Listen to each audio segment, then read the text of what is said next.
Welcome to the Future of Teamwork podcast, where we explore cutting-edge strategies to keep teams human-centered, drive innovation, and empower you with the tools and insights needed to help your team excel and thrive in today's changing world. Your host is Dane Groeneveld, a seasoned expert with over 20 years of experience enhancing team dynamics and innovation. Today, Dane is joined by Ed Boudrot, CEO and founder of Human Ignition. Ed is an edge thinker specializing in guiding leaders, teams, and companies to achieve peak performance. He has successfully led innovation in a Fortune 4 company, United Healthcare Group, as the founder and leader of Fusion, an enterprise accelerator. In this episode, Ed shares insights from his conversations with leaders on the front lines of change. He and Dane discuss the emerging responsibility of managing digital agents, not just using AI tools, but actively guiding and overseeing them to ensure they deliver the proper outcomes.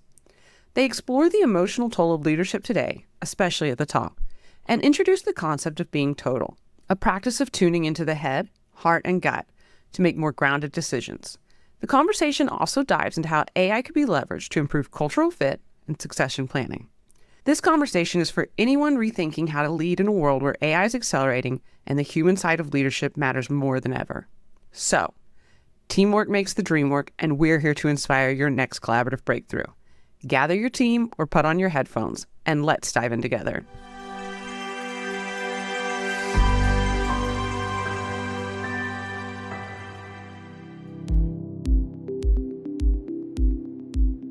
Welcome to the Future of Teamwork podcast. My name is Dane Groeneveld, CEO of the Huddle 3 Group, and today I'm joined by Ed Boudrot. Ed is the CEO and founder of Human Ignition, which is just such a cool name for a business and so relevant in today's kind of emerging AI age. So welcome to the show, Ed. Thanks, Dane. It's great to see you again. Yeah, likewise. I'm loving the backdrop that you've got there too, the sunsets. That's just drawing me into a really good place right now. Yeah, I love it. It's just right up the street from me, so I run out there and take photos all the time. So Super. So tell us a little bit more about you. How did you come to be doing this cool work with Human Ignition? Yeah, thanks, Dane. I started off in startups in Boston, really successful one, a complete failure, learned a ton from that, and then another one right after that, and then joined a few Fortune 500 companies, so Intuit Innovation Labs and also United Healthcare Group, and I ran an accelerator there. So, during that full kind of spectrum, really got to understand leadership and teams and, thus the advent of Human Ignition, just really inspiring other people to be, great. I love that. And what's an accelerator look like in a large corporation? Yeah, so I ran a team called Fusion, and leaders would come to us, and we had, strategy, we had product, we had experienced folks, and it was just an incredible blend of people that could get things done, whether it be rapid prototyping or, a leader was struggling with strategy. So we really did it all and produced rapid prototypes or rapid strategies, and really, I would say unfreezing leaders and giving them a space to create. That was probably the most important thing. Very interesting. What did you learn when you help a leader create something and then they've actually got to go and implement it? Were you guys kind of learning not just how to do the prototype, but how to help them land it too? Yeah, we had a rule at the end that we would hold people accountable. So it's not only we have this great, strategy or product idea, we would create the roadmap and then hold the room accountable to who was going to execute when. Yeah. And one of the rules we had is usually leaders would pile all of the tasks to be completed early on. Yeah. And it was way too much. They couldn't execute it. So guilty. So yeah, we were disciplined about spreading that out and saying, can you really achieve that in that amount of time? Yeah. Yeah. That's super cool. I would imagine in a team environment, when you think about interpersonal risk or putting your head above the parapet or however you look at it, to get leaders from different lines of business to come in and play with a accelerator is a job in itself. Like, was there a particular art to creating the awareness and the inspiration? Yeah, so it was funny.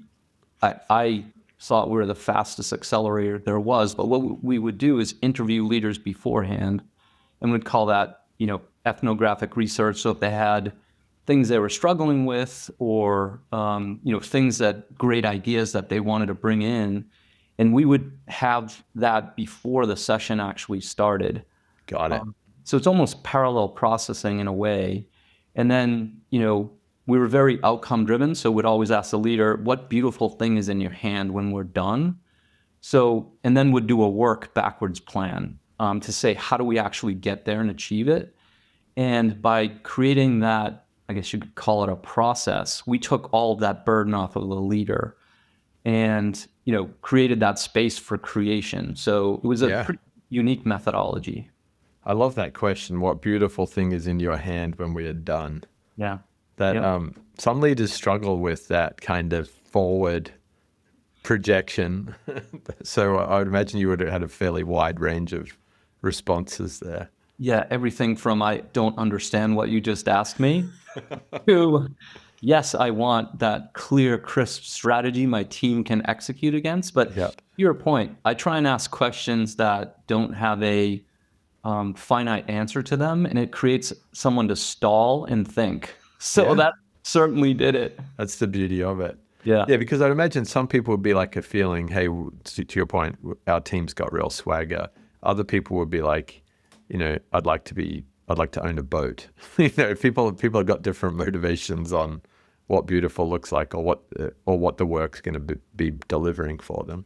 Yeah, absolutely. And to your point, sometimes would even get, I'm not sure.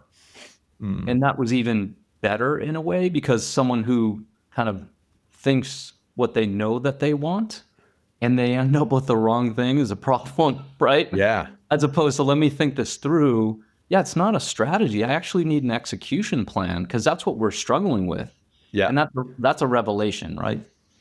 I think the word struggle is interesting too, because some of my friends in the worlds of innovation and disruption, they're always like, we prefer to start with a problem to solve.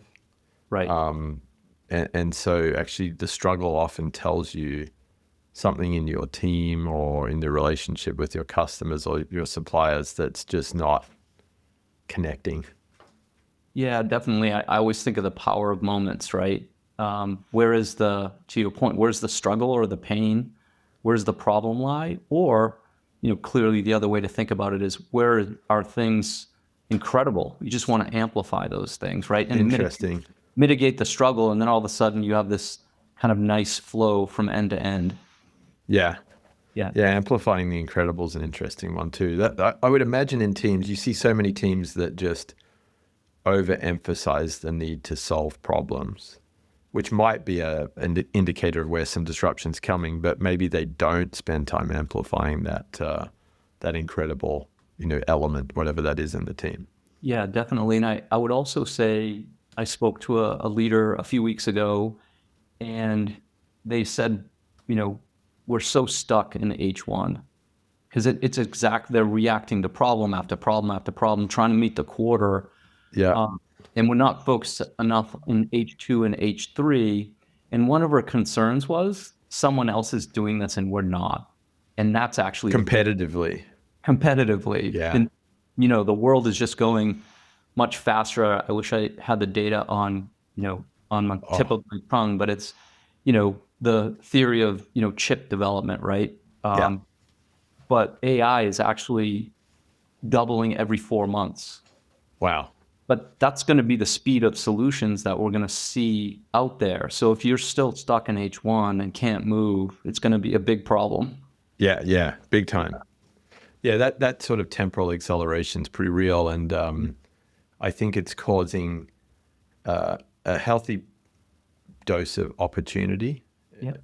But I also think it's causing probably more fear and confusion in many realms. I've seen a lot of smaller teams, smaller businesses sitting back saying, we're not going to get caught up in the rush. We're just going to see what emerges. And then I've seen other teams sitting there going, we have to try everything because we don't want to be left behind. So there's two ends of the spectrum there.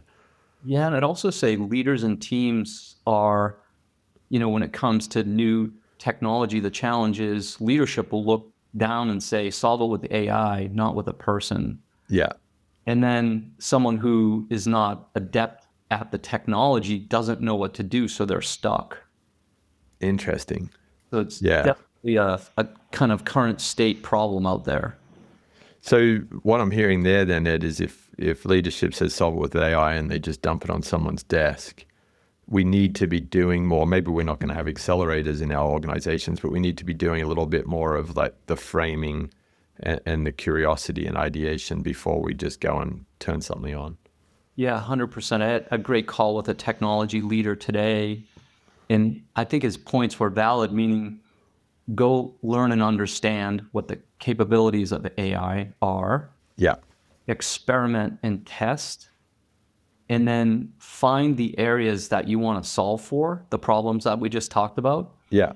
And this example was, I have a person actually reading documentation, doing emails, and then, communicating out. That could be replaced with AI, but then the human needs to become a manager of that agent. And I just Yes. thought that was fascinating, right? So you go from not knowing what to do to here are the simple steps you can do to actually think about it. Yeah. It's interesting, the human as a manager of agent, because we've been talking on the show with a few guests that talk about the importance of shared leadership now in teams. Like just having a leader title or role isn't where leadership's required. It's required in every single position because you might be leading, a colleague through something, a customer through something. So this kind of mindset of being a leader is emerging as important. But if all of a sudden you truly are managing agents, then that's a whole nother realm of team leadership to be diving into. Yeah, definitely. When I ran the team at Fusion, I had a spectrum of folks, senior all the way, down, and I'd say to people that were junior, you're a leader, and they say, I don't lead people. And I said, you're actually leading senior leaders through a session to Yeah. create a solution. So yes, you are a leader, actually, but it was a mind shift set to your point. Yeah. Yeah, it is. And I wonder how much we need to prepare or provide guardrails for that shift, because if all of a sudden you're throwing lots of team members out to manage AI agents, but you haven't really set the guardrails, then I would imagine you're going to get some pretty disparate results. Yeah, that was one of the keys of the technology leader I spoke to is how are you observing that it's doing the right thing? Yeah. Right. And then, that's going to actually be the biggest shift for everyone in this new realm or world. How are we operating as a team?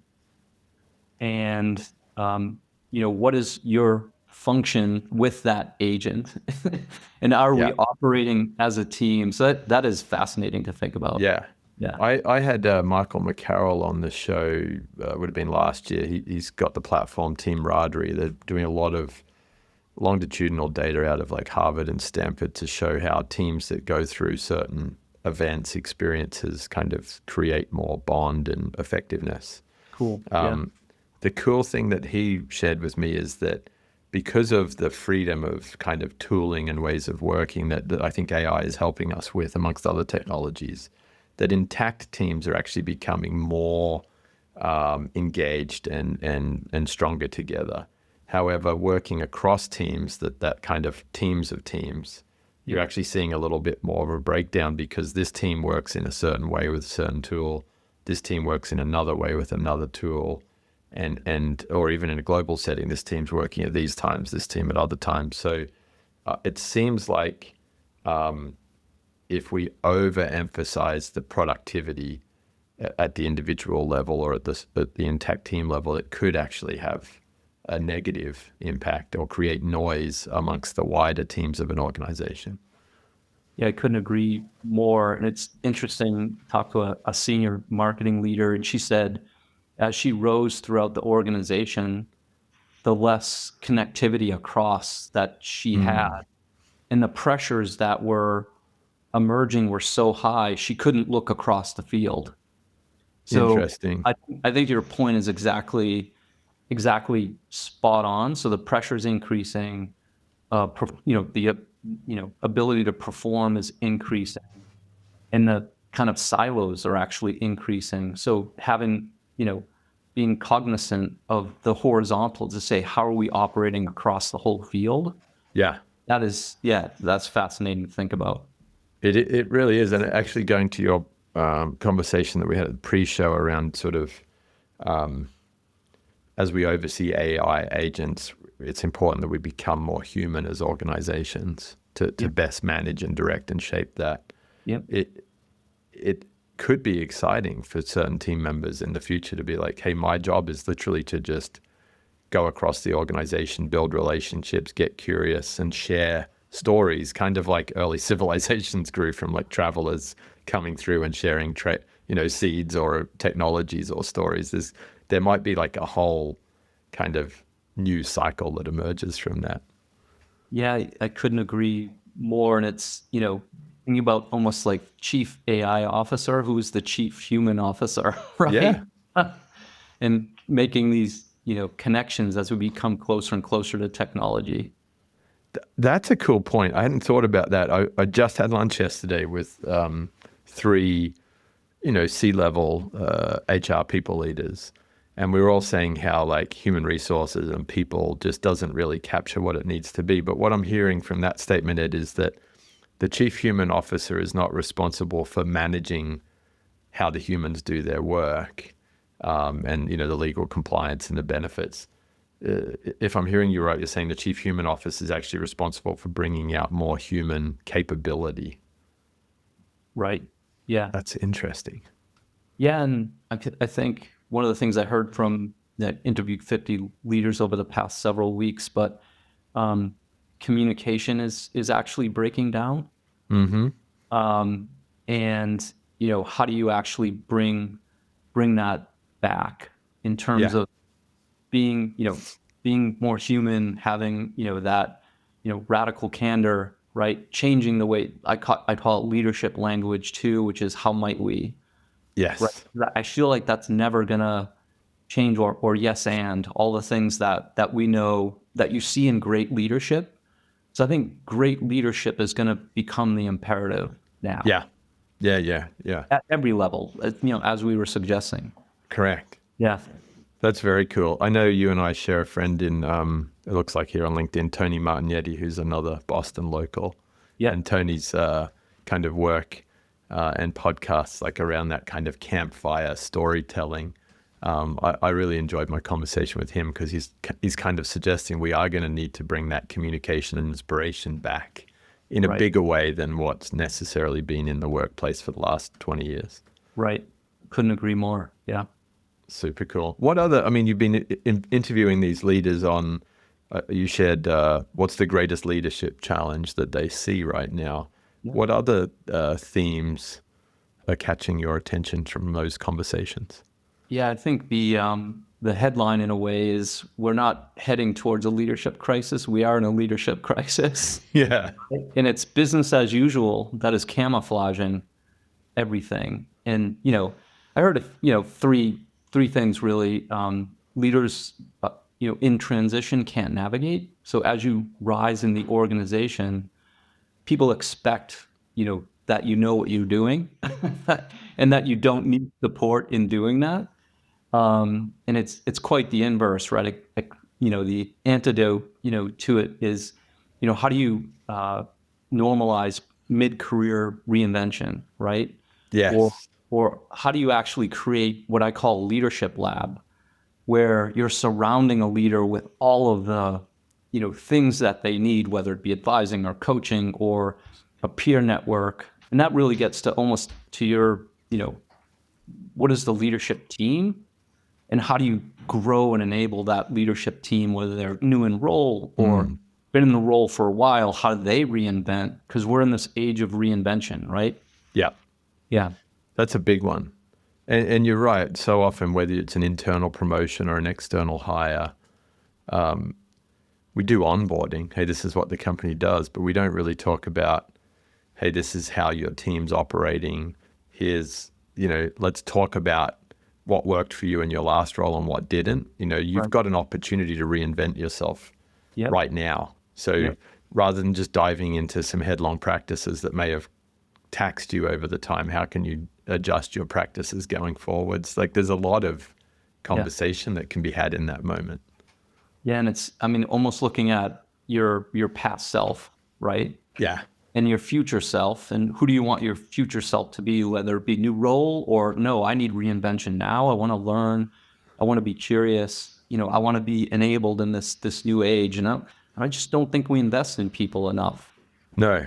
Or in Yeah. ourselves. I actually had a great conversation with my therapist the other day who I originally engaged her to help me with my relationship with my son, and now she's actually as much a business coach as anything else. Yeah. But she's like, hey, Dane, don't stop striving to land where you want to land. She's like, start sensing more like where you need to go. And I thought that was a really cool construct, because if I'm sensing my way in, I'm probably going to be a little bit more curious. I'm probably going to be a little less gung-ho. I'll probably bounce a few ideas off. You mentioned peer advisory groups. That can be great. It could be a peer in another function, but I'm probably more inclined to ask for help, share my mistakes and fears than just kind of run in and try and bang out a result this quarter or this half. Right. Right. Yeah. I love that idea of sensing, and being open to something shifting, as opposed to your point, having something preformed and I have my 6-week plan, we're going to get this done. It's because you're bound to get more out of it if you sense it, right? Yeah. And ask people. Yeah. And probably bring more people, more team members with you. Yep. It is interesting just the way societally we've, pre-AI, we've become so attached to our technical capabilities, not necessarily our human capabilities. Hey, I've delivered 3 of these projects through clinical trials, and therefore, here's my playbook, and I'm very attached to it. Right. It becomes a big part of identity, I think, for certain leaders, certain team members, that probably does need to be, I don't want to say reprogrammed, but just kind of deregulated maybe a little bit. Right. I'll go really woo-woo here, Dane, but there's this thing called being total. And I've run people through it, and it's the most amazing thing. Because I think it gets to what you're saying around sensing, but it's asking different parts of you, when you have a hard question to answer, asking different parts of your body, what is the answer to this? So there's the, front, cortex that you ask, and that's usually logical, like, I did my pros and cons, and this is what I should do. And then you go to the center of your mind, which is more emotional, and you ask the same question. And then you go to your heart, and then you go to your gut. Interesting. And asking from different centers of the body actually results in the answer from your, intuitive sense. So That's very cool. yeah. How do you activate that? Because, if I'm deep in a conversation with a board or a boss, for me to say, hey, this is what my gut's telling me versus this is what my heart's telling me, it would be easy to confuse it. So is there a breathing, or is there anything else that really gets you there before you ask the question? Yeah, and it's usually a guided methodology, but I've done it on my own as well. But start with kind of deregulating your whole system with breathing. Yeah. And then, going through each area and asking the question. And it's, what's crazy is how it shifts through the different, ways you're asking, or the means you're asking from. It's actually super cool. That's super cool. So being total, I'm going to research that. I'll get Alicia to add that to our show notes too. Yeah, for sure. Very cool. As you think about that one, that was communication as you're talking to the leaders, and this concept of we are in a leadership crisis. It's not in front of us. We're right there. What else has been popping up from those conversations? This goes to what someone says versus what I heard. Yeah. But they talk about succession planning, and I asked, why succession planning? And one of the comments that came back was, we don't build the bench, we panic when people leave. So that to me is failure of succession planning. And I think, investing intentionally, in leadership pipelines, treating succession as product development, right? How do we invest in people? Let's test that thing. Let's Yeah. iterate. Let's understand. I don't think there's enough of that today, of building the bench, right? And building strength behind the bench. It might be this one-off training, but it takes time, it takes effort, in building the leaders at every level, as we talked about. That's an interesting one that I kind of have a rub with, which I'd love to dive into with Yeah. you. So going back to that whole, like the way we've worked and held identities in the past is that it's all about your technical knowledge and capability, not necessarily your social processing skills or your application. I wonder with AI whether succession planning can be broadened or accelerated if we were to start doing more recording of meetings, templating of how things have happened in a conversation, whether that's an internal, performance management conversation or a sales conversation or a product development conversation. I wonder now that we've got this ability to record and transcribe and summarize, pattern recognize, Yep. if we can actually break down the essence of what a key leader does in a business to more accessible parts that maybe, hey, Ed's leaving the business, he just won the lottery or just retired. Yep. Dane, Jimmy, Tammy, you guys can actually come together and start picking this up in this way because the AI shows us this is where Ed's biggest leverage points are. Yeah. I mean, I think that's absolutely true. And I think, I think about, AI, absolutely. But if we think about the human side of things, I was thinking operating systems, but you and I have an internal operating system, right? And where is Ed? Is he being reactive? So if he's below, he's in fear, he's under pressure, or is he above the line in, gratefulness and joy and all the things? A machine possibly could sense that to say Ed is in reactive mode, but I'm the human that needs to change that, right? Interesting. So then it's like even teams, right? Why is Dane an effective team leader? Because he has, he speaks directly to people, but he's highly empathetic, and we're sensing that.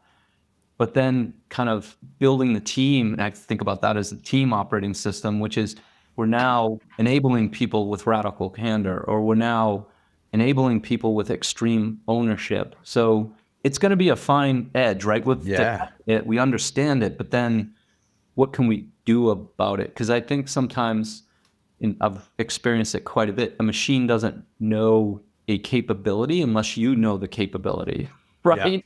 Yeah. So that's where there's going to be the right types of humans, whether they're coaches or otherwise, that need to be managing what the machine's picking up, adding the human context in. That's interesting. And you're right, because like you can have a leader in a business that's very successful for running the team in a certain way. And you can bring going back to succession, you can bring a fundamentally different leader into that same team and get fundamentally different results. And those things don't always compute based on, what's happened on paper in the past, on resumes or otherwise. Right, exactly. Yeah. Yep. That is interesting. I wonder if that will allow, going back to prototyping, will we in the future, as we have the right human practitioners and the right sort of AI technology, be able to experiment and test, hey, this is what the team dynamic could be if we put these group of people together on those tasks. Yeah. Rather than going headlong into here's the comp structure, career leveling, let's announce this to the world that this is how we're going to work, and then, unbuckling from some of the problems that emerge. Yeah, I actually talked to a company this week that had cultural AI. So they actually build out what is the culture of the current company, and can we find matches to that? Because that's probably going to be a key indicator of success, right? Do they align with how we think? Fascinating. I wonder what their like core assumptions or metrics were for their cultural AI. Did you get a read on that? I didn't get a read on that, but I just thought it was fascinating. So yeah. Gary Ridge, who I've always enjoyed following, he's been on the podcast before, wrote the book Any Dumbass Can Do It from a CEO's perspective. Great title. That's awesome. And Gary, when he came on the show, he said, culture equals values plus behaviors times consistency. So I wonder if you were going to use AI to really capture the culture, which is a living and moving thing. I don't think it's in stone. Whether you could be like, okay, here's the values, but let's look at the behaviors and consistency. And are there ways for us to codify those behaviors and see where they're showing up in different teams or with different leaders? That could be a fascinating project. Yeah, that's fascinating. And I think we've all seen it there. I call it a bad apple. So a bad apple leader, if they're in a position of power, it's likely that they're not going to get displaced because they're meeting and achieving their goals, but they're not aligning with the culture, which is a big problem, right? Yeah, big time. Yeah. That reminds me, we had on this show just a couple of weeks ago, we haven't released it as of this moment, Sabina Nawaz. She'd come from Microsoft, and she was talking to me about the issue with power in a leader, which is that when the power's there, there's a broken volume control from the team, so that the power of the leader, whether intentionally or not, whether they're a good apple or not, the team aren't going to relate to them what may be happening that could be problematic, that we may be needing to iterate or change. And that's interesting too. Like there's a lot to be said for how humans and AI can start to identify where those tuning, frequency, volume issues are in teams. That would be cool. Because some of the CEOs that I talked to, clearly they said it's lonely at the top. But what they talked about is I can't communicate to my employee base the same way I communicate to my board, that I communicate to my investors. And that's what makes it so lonely, is I'm always adjusting, right? Not so much the volume, but the content to match the audience, right? And I have no one to turn to. I heard that quite a bit. I've heard that from big company CEOs. I've also heard it from startup founders, because the startup founders are there saying, I want to change the world in this way, but I can only tell my current customer or my current investor that this is the beachhead that we're going for. And so there's this dislocation of, this is the work I'm doing today to get to where I'm hoping to get to there. Right. But I'm hiding this, which seems like there's some loss, there's some inefficiency there. Yeah. It's interesting. So I talked to a VC and I said, what are the greatest leadership challenges that you see? And he had 2 words. He said, moral dilemma. And that was it. He didn't expand. But I had a conversation with a good buddy CEO, and this points out what he meant. Is he said, I just got $20 million in funding. I got $2 million from a particular investor, and I knew I was pivoting my strategy, and I couldn't tell them, or I wouldn't have gotten the money. And he got the money. He pivoted the strategy, which is a good news story. It ended up working. So that was. But it's that's the moral dilemma, right? That is a moral dilemma. And that's tricky. It's hard with teams too, because if you've got a team building a particular product, serving a particular customer, and you're building something, skunk works or otherwise, you can't tell these guys to stop until this thing's launched, because you've still got to keep the lights on and keep everyone paid. Right. Exactly. Yeah. Yeah, that is interesting. I'm hoping that as the AI continues to come to bear, we can do that, more rapid prototyping and find better ways to at least move through that cycle of difficulty in a shorter period of time. Yeah, no question about it. Yeah. So what's, as you take these learnings from your interviews, what's next for you? Where do you think you're going to be placing your time and energy as you explore that human ignition and, driving more human behaviors in teams? Yeah. So I think in terms of what are the antidotes to what leaders' pains are, right? So, whether it be how do you create a leadership lab that really, again, the operating system, but I think about the leadership operating system. What are you solving for?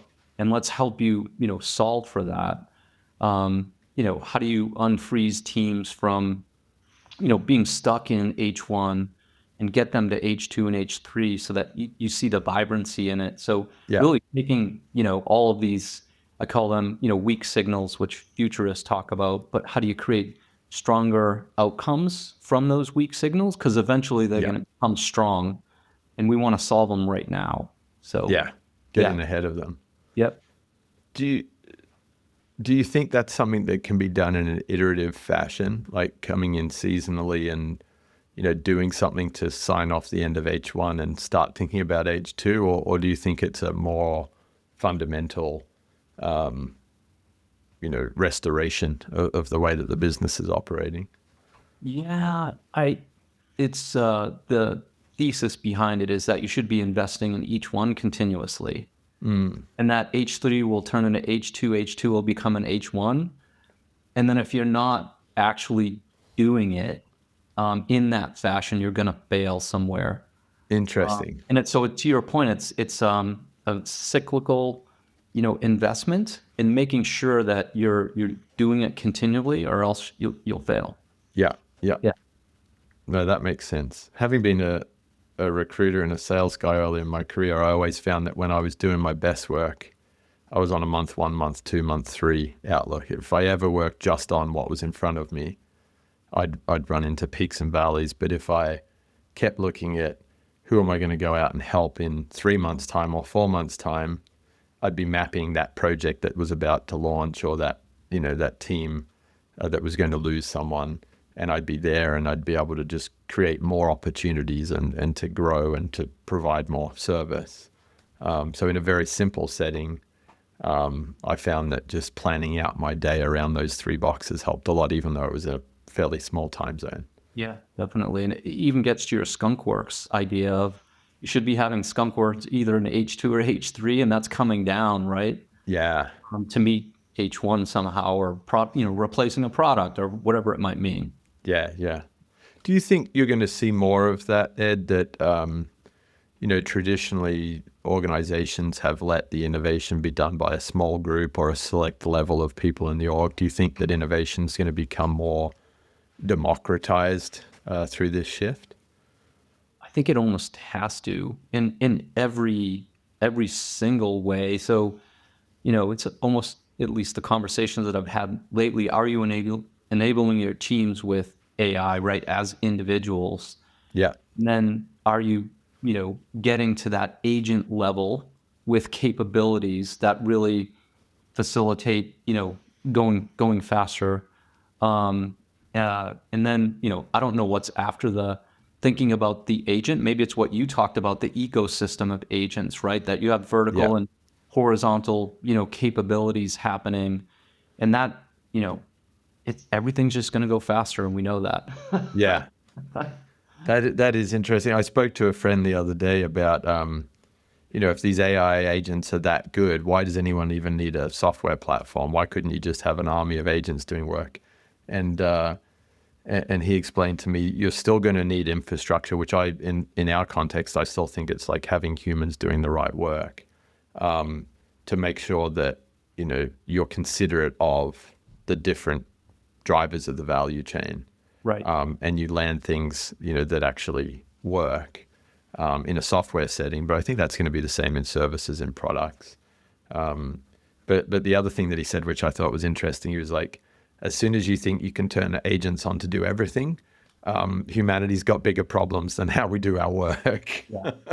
No question. Pretty dark view on that. Yeah. That, interesting you said value chain, because if you look at the value chain and the outcome you're looking for, where can you plug in things to get there faster or eliminate bottlenecks? Yeah. Yeah. And maybe that's the opportunity, going back to at the individual level, for team members in reinventing their careers or their skill sets, is that as we become more, as we start to have a bit more time from doing the sort of machine-based work that a lot of us have been doing in tasks, and we can start to look across and up and down a little more in organizations, we might be able to find places where we can follow our energy or our natural curiosity or passions a little bit more.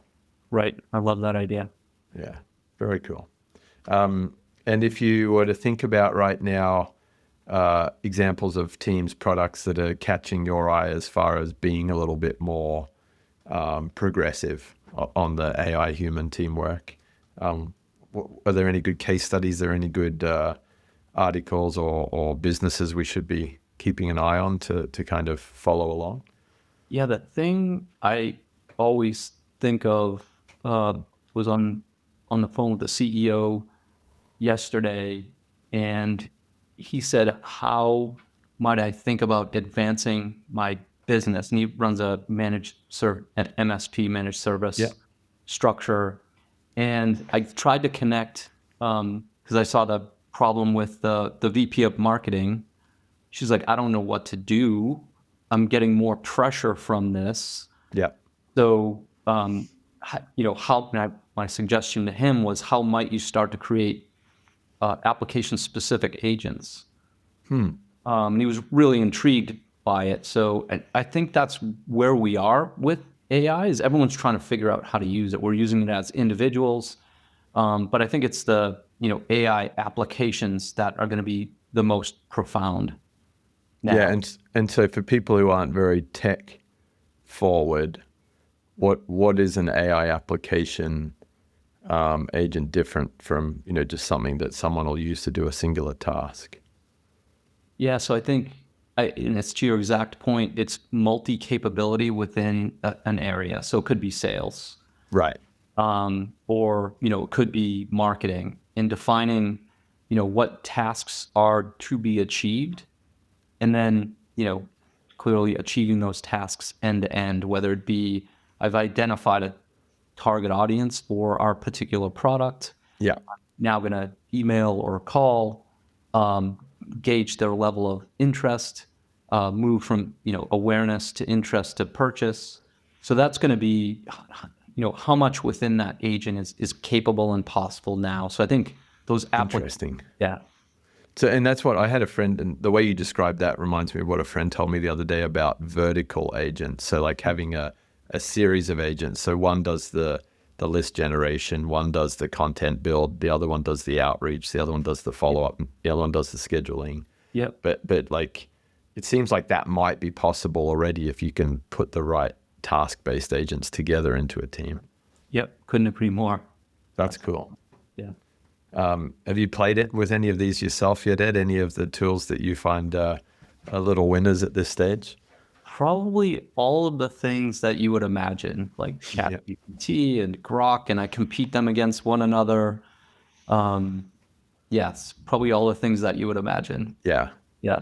I've always been surprised by the play and the experimentation that's happening in our teams, even when we don't know it, because so much of it's available out there. So I wonder if there's ways for teams to be sort of running competitions or like shining a light on, hey, here's something cool that someone on the team found. Yeah. I also think, and it's a personal thing, but you think you are being productive when you use one of these things, but unless it results in something, it's not being productive. Yeah. Hopefully that makes sense. But Yeah. What do you do? It can be a massive distraction. Yeah. 100%. Yeah. Or you can create more work for someone else, because I did this to a team member the other day. I was like, hey, I put that into ChatGPT and here's what it is. Maybe you can play with that. And I was just like, well, I didn't give them any direction on what I was trying to achieve or what I liked or what I didn't like. And right. So you might end up creating more questions for someone than answers. That's fascinating. Yep. Yeah, it'll be a really cool space to watch. Yeah. Well, it's been very cool. I love the journey that we've gone through on this conversation. Clearly, there's a lot of opportunity that comes from, this emergence of AI and future-proofing. But I love that statement that you shared, which is that, we're in a leadership crisis right now, and how we address that's probably going to dictate how well we can adopt the emerging technologies. Right. And the thing that you brought to light is, there is AI, there is the human side of things, and how are we advancing humans, right? Yeah. Through the technology. Yeah. I think it'll be cool to to keep touching base on this as we both see the movement continue. For any of our listeners that want to reach out and kind of catch up on your story and the work that you're doing, what's capturing your interest, how do they best find you, Ed? Yeah, I think humanignition.com. Easy. And Yep. you're out there. I've really enjoyed some of your content on LinkedIn too. So we'll put that in the show notes as well. Thank you, Dane. Appreciate it. Cool. Thanks for your time. Thank you. Thank you for joining us. Remember that by embracing vulnerability, trusting our intuition, and approaching challenges with compassion, we not only strengthen our teams, but also pave the way for a future where collaboration thrives. If you're hungry for more insights, strategies, and research on collaboration, head over to thefutureofteamwork.com. There, you can join our mailing list to stay updated with the latest episodes and get access to exclusive content tailored to make your team thrive. Together, we can build the future of teamwork. Until next time.